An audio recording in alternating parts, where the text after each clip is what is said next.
Bonjour tout le monde et bienvenue à la neuvaine de Noël de la Divine Volonté que Louisa Picaretta a inscrit pendant donc 9 jours, du 16 décembre au 24 décembre, jour de la naissance de Jésus. Alors, ce sont des excès d'amour de Jésus pour nous, par amour pour nous. Il nous a légué ça.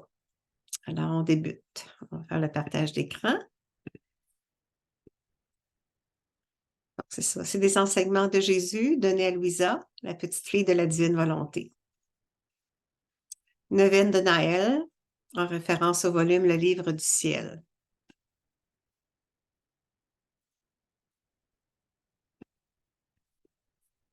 Alors ici, Louisa écrit: à l'âge de 17 ans, je me préparais moi-même pour la fête de Noël. J'honorais spécialement les 9 mois que Jésus a vécu dans le sein de sa mère. Je méditais 9 heures par jour, toujours concernant le mystère de l'incarnation. Alors, le premier jour, premier excès d'amour. L'amour réciproque entre les trois personnes divines s'irradiant sur les hommes, l'ingratitude des hommes et surtout de moi-même. Par exemple, pendant la méditation, avec la pensée, j'allais au paradis. Je m'imaginais la très sainte Trinité.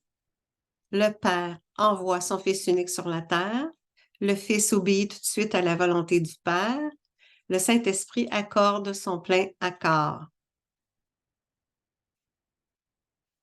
Mon esprit était confondu de voir un si grand mystère, un amour si réciproque, si égal, si fort entre eux et si radiant sur les hommes. Je considérais ensuite l'ingratitude de ceux-ci et de moi-même. Je serais restée dans cet état toute la journée, plutôt que pendant juste 1 heure, si une voix intérieure ne m'avait pas dit « Assez, viens et regarde d'autres plus grands excès de mon amour. » Jour 2, deuxième excès d'amour. Notre grand Dieu voulait, par amour pour les hommes, devenir si petit et être confiné à un espace si restreint jusqu'à ne pouvoir ni bouger ni respirer. Ma pensée était amenée à considérer mon toujours aimable Jésus résidant dans le sein très pur de Marie, Vierge et Mère. J'étais étonnée que notre grand Dieu, qui ne peut être contenu par les cieux, voulait, par amour pour les hommes, devenir si petit et être confiné à un espace si restreint jusqu'à ne pouvoir ni bouger ni respirer. Cette considération me consumait d'amour pour mon Jésus nouveau-né. Il me dit intérieurement: « Vois combien je t'aime. Par pitié, fais-moi un peu de place dans ton cœur. Sens-y tout ce qui n'est pas de moi, afin que j'y ai un peu plus d'aise pour bouger et respirer. » Mon cœur se sentit alors broyé d'amour pour lui. Donnant libre cours à mes pleurs, je demandai pardon pour mes fautes, promettant d'être toujours tout à lui. Cependant, je devais constater que je répétais la même promesse jour après jour et que, à ma grande confusion, je retombais toujours dans les mêmes fautes. Ceci me causait une grande souffrance et je me suis exclamée: « Ah, mon Jésus, comme tu as toujours été bienveillant envers la misérable créature que je suis et que tu l'es encore, aie toujours pitié de moi. » Jour 3, troisième excès d'amour. Mon amour éternel veut dévorer toutes les âmes. Je suis Dieu et je dois agir comme Dieu. Je dois embrasser chaque âme qui est venue, vient ou viendra à l'existence. Mon amour ne me donnerait aucune paix si j'en excluais une seule. De la deuxième méditation, j'ai rapidement passé à la troisième. Au commencement de cette méditation, la voix à l'intérieur de moi se fit entendre et me dit: « Mon enfant, mets ta tête sur le sein de ma mère et médite sur ma petite humanité qui se trouve là. Ici, mon amour pour les créatures me dévore littéralement. L'immense feu de mon amour, les océans d'amour de ma divinité me réduisent en cendres et excèdent toute limite. Et ainsi mon amour couvre toutes les générations. Actuellement, je suis encore dévorée par le même amour. Sais-tu ce que mon amour éternel veut dévorer? Ce sont toutes les âmes. Mon enfant, mon amour sera satisfait seulement quand il les aura toutes dévorées. Puisque je suis Dieu, je dois agir comme un Dieu. Je dois embrasser chaque âme qui est venue, vient ou viendra à l'existence. Mon amour ne me donnerait aucune paix si j'en excluais une seule. Oui, mon enfant, regarde bien dans le sein de ma mère et place ton regard sur mon humanité fraîchement conçue. Là, tu trouveras ton âme conçue à côté de la mienne, entourée des flammes de mon amour. Ces flammes cesseront seulement quand elles t'auront consumé, toi, avec moi. Combien je t'ai aimé, je t'aime et je t'aimerai éternellement. » En entendant ces paroles, je devins comme noyée dans tout cet amour de Jésus. Et je n'aurais pas su comment y répondre si une voix intérieure ne m'avait secouée et dit: « Mon enfant, cela n'est rien comparé à ce que mon amour peut faire. Presse-toi plus près de moi. Donne tes mains à ma chère mère, de telle manière que tu puisses te tenir toute proche de son sein maternel. Et en même temps, attarde-toi encore à ma petite humanité, conçue-la pour concevoir les âmes pour l'éternité. Cela te donnera une occasion de méditer sur le quatrième excès de mon amour. » Jour 4, quatrième excès d'amour. Ma passion fut conçue à ce moment-là. Ma petite tête était entourée d'une couronne d'épines pendant 9 mois. J'ai vécu la crucifixion des mains et des pieds. Mon enfant, si tu veux passer de mon amour dévorant à mon amour agissant, tu me découvriras dans un abîme sans fond de souffrance. Considère que chaque âme conçue en moi m'apporte le fardeau de ses péchés, de ses faiblesses et de ses passions. Mon amour m'amène à porter le fardeau de chacun, parce qu'après avoir conçu son âme en moi, j'ai aussi conçu la contrition et la réparation qu'il aura à offrir à mon Père. Aussi, ne t'étonne pas si ma passion fut également conçue à ce moment-là. Regarde-moi bien dans le sein de ma mère et tu découvriras combien j'y vis de souffrance. Regarde bien ma petite tête entourée d'une couronne d'épines, lesquelles, pendant qu'elles percent cruellement ma peau, me font verser des rivières de larmes chaudes. Oui, sois ému de pitié pour moi, et de tes mains qui sont libres sèchent mes larmes. Cette couronne d'épines, mon enfant, n'est autre qu'une couronne cruelle que les créatures tressent pour moi avec les pensées mauvaises qui remplissent leur esprit. Oh, comme ces pensées me transpercent cruellement. Un long couronnement de 9 mois. Et comme si ce n'était pas assez, elle crucifie mes mains et mes pieds afin que soit satisfaite la justice divine pour ces créatures.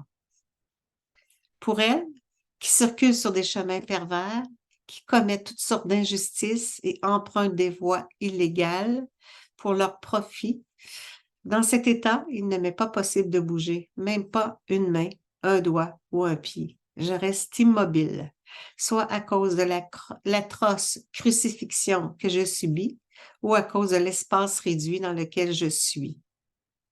Et j'ai vécu cette crucifixion pendant 9 mois. Sais-tu, mon enfant, pourquoi le couronnement d'épines et la crucifixion sont renouvelés en moi à chaque moment? C'est que le genre humain ne cesse de concevoir des desseins cruels qui, comme des épines ou des clous, transpercent sans cesse mes tempes, mes mains et mes pieds. Jésus continua ainsi de raconter ce que sa petite humanité souffrit dans le sein de sa mère. J'en passe pour ne pas être trop longue et parce que mon cœur n'a pas le courage de tout raconter ce que Jésus souffrit par amour pour nous. Et moi, je ne pouvais rien faire d'autre que de verser un flot de larmes. Cependant, il me secoua et d'une voix faible, il me dit dans l'intérieur de mon cœur, « Mon enfant, j'ai hâte de t'embrasser et de te retourner l'amour que tu me donnes. Mais je ne peux pas encore le faire, parce que comme tu le vois, je suis enfermée dans cet endroit qui me garde immobile. J'aimerais venir à toi, mais j'en suis incapable, puisque je ne peux pas encore marcher. Premier enfant de mon amour souffrant vient souvent m'embrasser. Plus tard, quand j'émergerai des entrailles de ma mère, je viendrai à toi pour t'embrasser et pour rester avec toi. » Dans ma fantaisie, je m'imaginais être avec lui dans le sein de sa mère. Et je l'embrassais et le serrais sur mon cœur. Dans son affliction, il me fit une fois entendre sa voix et il me dit, « Mon enfant, c'est assez pour le moment. Va maintenant méditer sur le 5e excès de mon amour qui, malgré qu'il est rejeté, ne se retirera pas ni ne s'arrêtera. Plutôt, il surmontera tout et continuera d'avancer. » Jour 5, 5e excès d'amour. La seule raison pour laquelle je suis venue du ciel sur la terre, c'est de rendre les créatures heureuses. Je veux être continuellement en réciprocité d'amour et je veux partager à chaque jour mes joies et mes peines. Entendant l'appel de Jésus à méditer sur le 5e excès de son amour, j'ai prêté l'oreille de mon cœur pour entendre intérieurement sa faible voix me dire « Observe qu'aussitôt que je fus conçu dans le sein de ma mère, j'ai conçu la grâce pour toutes les créatures humaines en même temps, pour qu'elles puissent grandir comme moi en sagesse et en vérité. C'est pourquoi j'aime leur compagnie. Je veux rester en correspondance continuelle d'amour avec elles. Et très souvent, je leur manifeste mon amour palpitant. Avec elles, je veux être continuellement en réciprocité d'amour. Je veux partager à chaque jour mes joies et mes peines. Je languis pour qu'elles reconnaissent que la seule raison pour laquelle je suis venue du ciel sur la terre, c'est de les rendre heureuses. Et comme un petit frère, je souhaite rester avec elles et parmi elles pour recueillir leurs bons sentiments et leur amour. Je languis de redonner à chacune mes biens et mon royaume, même au coût du plus grand des sacrifices, ma mort pour leur vie. Bref, je languis de jouer avec elles et de les couvrir de baisers et de caresses amoureuses. Cependant, en échange de mon amour, je ne récolte hélas que des chagrins. En fait, il y a celles qui écoutent mes paroles sans bonne volonté, qui méprisent ma compagnie, qui se détachent de mon amour, qui essaient de m'échapper ou qui jouent au sourd. Pire, il y a celles qui dédaignent et abusent. Les premières ne sont pas intéressées à mes biens ni à mon royaume. Elles reçoivent mes baisers et mes étreintes dans l'indifférence. La joie que je devrais goûter avec elles se change en silence et en rejet. Les autres, en plus grand nombre, font que mon amour pour elles résulte pour moi en larmes abondantes. Celles-ci servent d'issue naturelle à mon cœur si méprisé et outragé. Ainsi, alors que je suis parmi elles, je suis toujours seule. Comme elle est pesante, cette solitude forcée résultant de leur abandon. Elles font la sourde oreille à tous les appels de mon cœur. Elles ferment toute avenue à mon amour. Je suis toujours seul, triste et silencieux. Ô mon enfant, paie-moi de retour pour mon amour, en me laissant pas dans cette solitude. Permets-moi de te parler et écoute attentivement mes enseignements. Sache que je suis le professeur des professeurs. Si tu veux m'écouter, tu apprendras beaucoup de choses. En même temps, tu m'aideras à cesser de pleurer et tu jouiras de ma présence. Dis-moi, aimerais-tu jouer avec moi? Je me suis alors abandonnée à Jésus en manifestant mon désir de toujours lui être fidèle et de l'aimer dans la tendresse et la compassion. Mais malgré son désir de vouloir se réjouir avec moi, il est demeuré seul, sans soulagement. Pendant que je passais ainsi ma 5e heure de méditation, la voix intérieure me dit « Assez de cela. Médite maintenant sur le 6e excès de mon amour. » Jour 6, 6e excès d'amour. Je suis la lumière éternelle. Sais-tu ce qui m'a amené à cette prison, qui m'a enlevé ma lumière et l'a fait lutter pour ma respiration? C'est l'amour que je ressens pour les créatures confrontées à la noirceur de leurs péchés.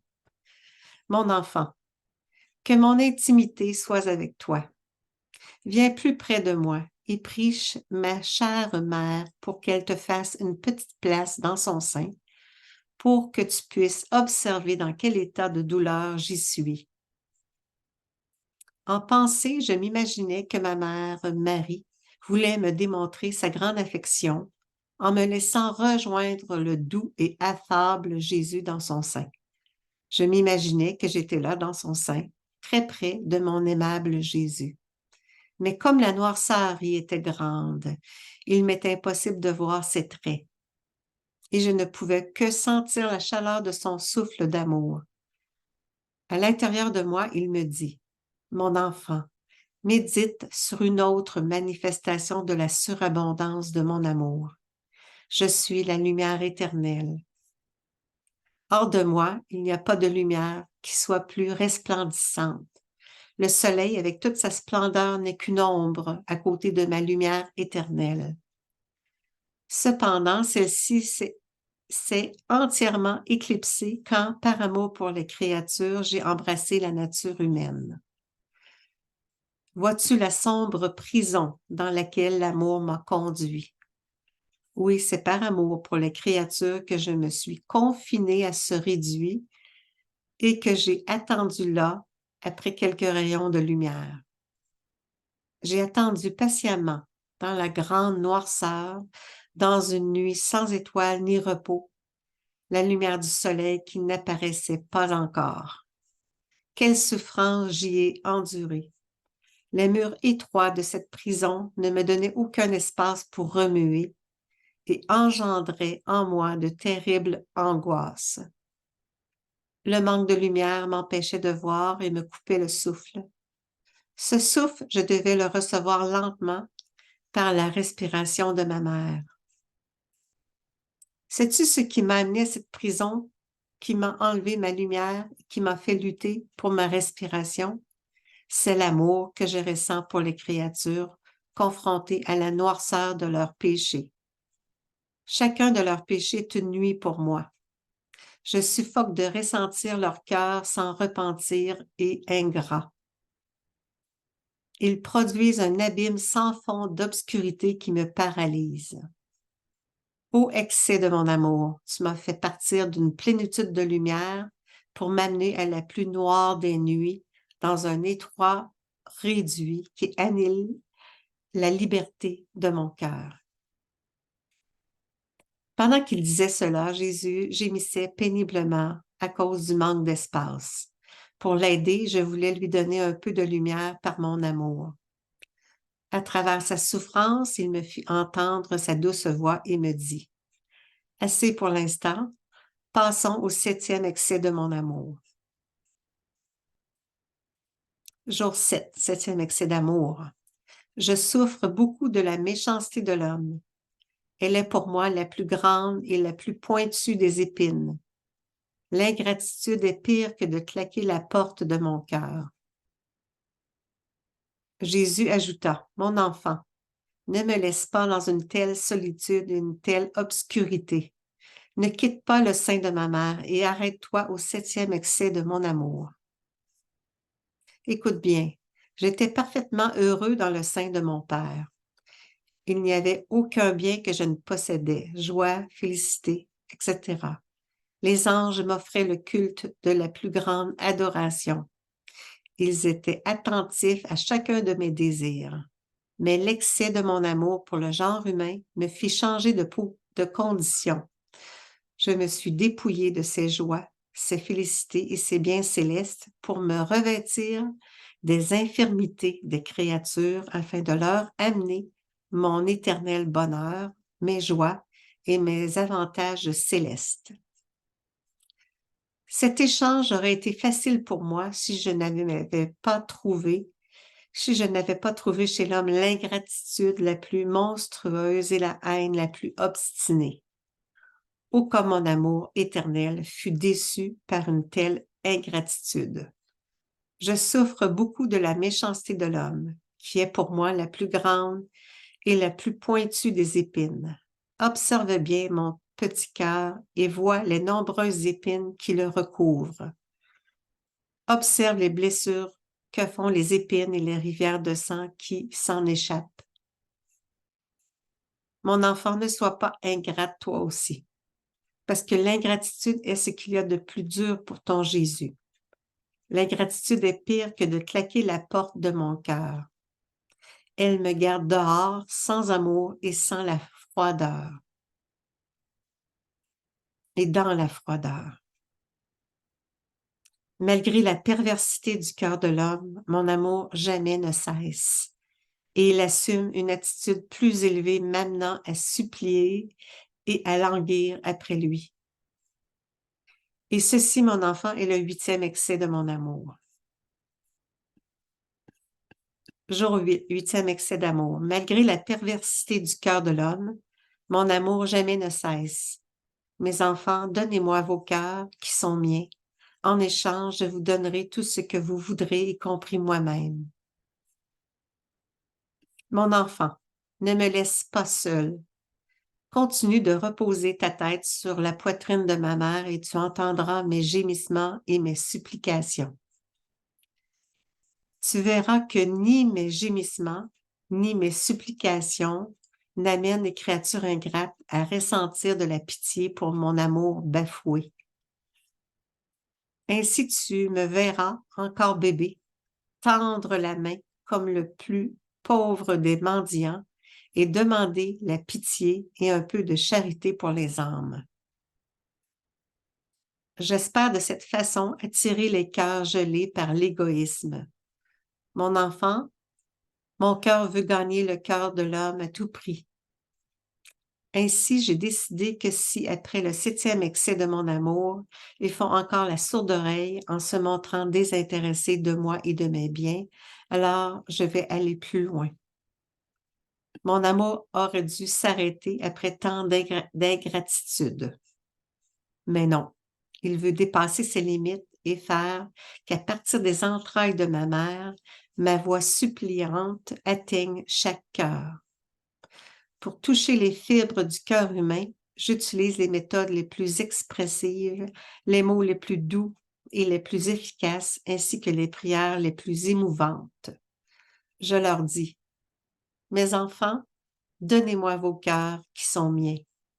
En échange, je vous donnerai tout ce que vous voudrez, y compris moi-même. Au contact de mon cœur, je réchaufferai vos cœurs. Je les ferai éclater dans les flammes de mon amour et je détruirai en eux ce qui n'est pas du paradis. Sachez que mon but, en quittant le paradis pour m'incarner dans le sein de ma maman, était pour que vous puissiez entrer dans le sein de mon Père éternel. Oh, ne trompez pas mes espérances. En voyant les créatures résister à mon amour et s'éloigner de moi, j'ai essayé de les retenir.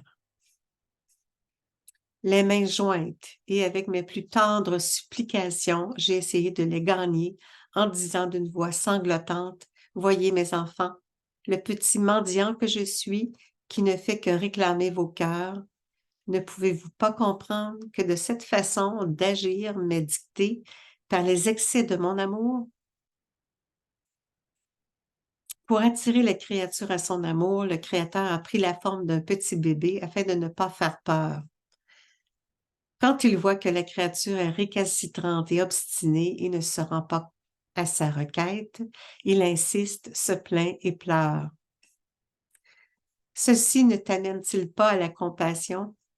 N'attendrit-il pas ton cœur? Mon enfant, ne semble-t-il pas que les créatures raisonnables ont perdu la raison? Alors qu'elles devraient se réjouir d'être submergées et réchauffées par les flammes de mon amour divin, elles essaient de s'en détacher. Ils vont à la recherche d'amours bestiaux aptes à les conduire dans le chaos infernal pour y pleurer éternellement. À ces paroles de Jésus, je me sentis fondre, j'étais terrifiée. Je tremblais en pensant aux dommages irréparables entraînés par l'ingratitude des hommes et à leurs éternelles conséquences. Et alors que j'étais plongée dans ces considérations, la voix de Jésus se fit entendre à nouveau dans mon cœur. « Et toi, mon enfant, ne veux-tu pas me donner ton cœur? Faut-il que je pleure, me lamente et te supplie pour obtenir ton amour? » Pendant que Jésus me disait cela, mon cœur était saisi d'une ineffable tendresse pour lui. Et sanglotant d'un vif amour, jamais ressenti auparavant, je dis, « Mon bien-aimé Jésus, ne pleure plus. Oui, oui, je te donne non seulement mon cœur, mais je me donne moi-même. Je n'hésite pas à tout te donner, mais pour que mon don soit plus beau, je veux enlever de mon cœur tout ce qui n'est pas de toi. Aussi, s'il te plaît, donne-moi cette grâce efficace pour rendre mon cœur comme le tien, pour que tu puisses y trouver une demeure stable et permanente. » Jour 9, 9e excès d'amour.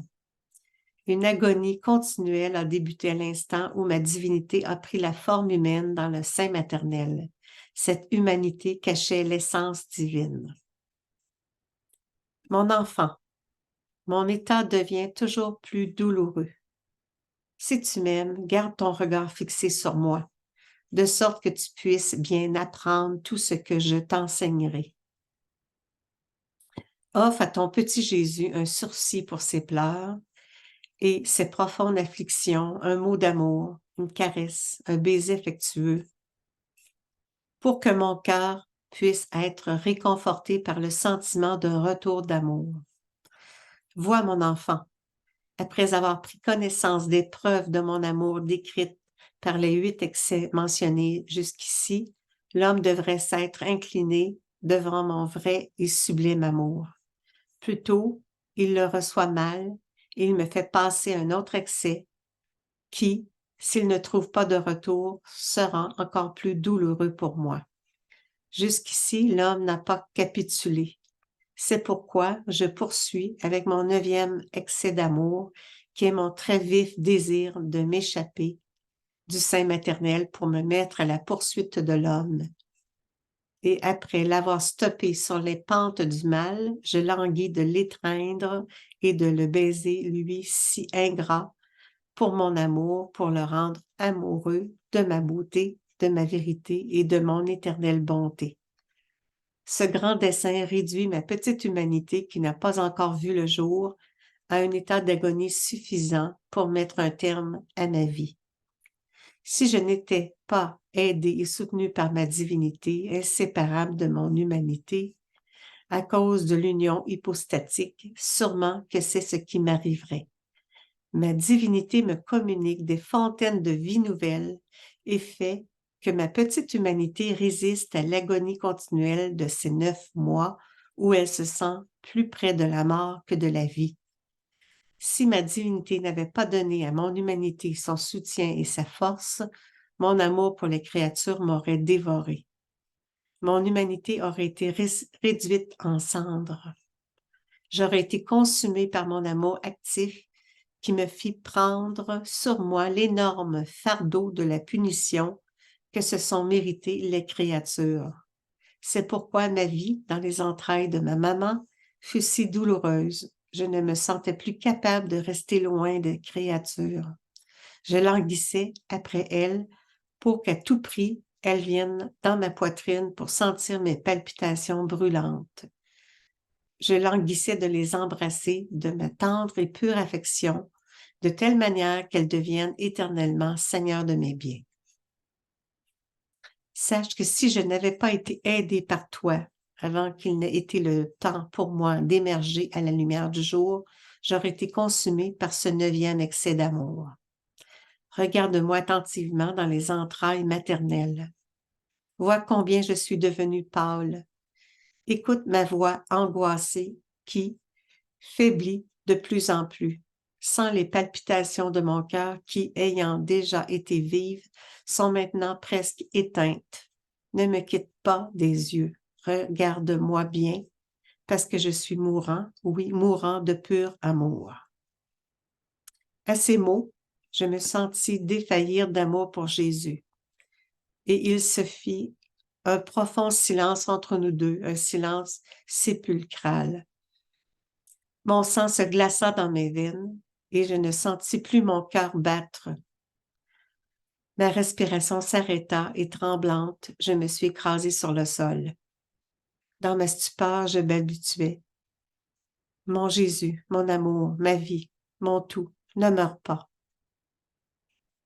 Je t'aimerai toujours et je ne te laisserai jamais, peu importe le sacrifice qu'il pourrait m'en coûter.